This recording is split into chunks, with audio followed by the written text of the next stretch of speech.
The Singapore Red Cross SRC was founded on 30 September 1949 and was subsequently incorporated by an Act of Parliament on 6 April 1973. It is an independent humanitarian organization that is non-political, non-religious, and is part of the International Federation of the Red Cross. SRC adheres to the Geneva Convention 1949 and bases its work on the fundamental principles of humanity, impartiality, independence, neutrality, unity, universality, and voluntary services. It is a leading and distinctive humanitarian organization that brings people and institutions together in aid of the vulnerable. The objectives of the society are able to provide assistance in relief operations in times of disaster and in auxiliary health and welfare services to the sick, the handicapped, the aged, and the poor without any distinction on grounds of race, nationality, religion, or political opinions, and to furnish voluntary aid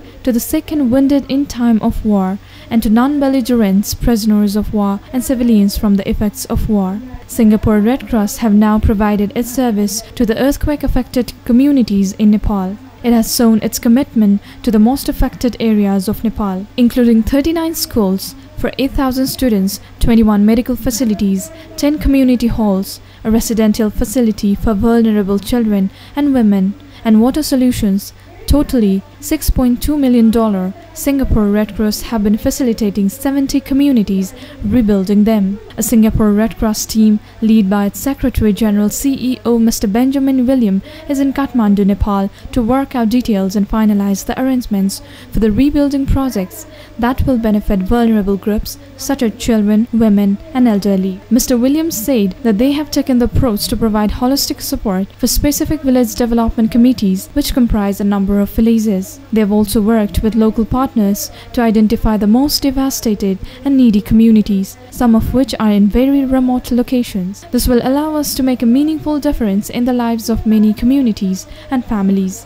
Their emphasis on rebuilding schools is also part of their desire to invest in the future of these communities. To ensure that these projects are completely efficiently and meet the local authority standards, they have also met with officials from the education and urban development departments to understand their requirements for these community facilities. They have in turn emphasized to their partners the need to obtain all the needed approvals from the relevant local authorities, as well as to meet their own high standards of governance and financial management. The Singapore Red Cross will continue to work with its partner to identify more projects to assist the affected communities in this recovery phase. The public appeal launched on 28 April collected over $11 million in donations, of which more than $600,000 was dispersed in the immediate relief phase for the distribution of relief items and emergency supplies, as well as the deployment of 5 medical teams and medical supplies.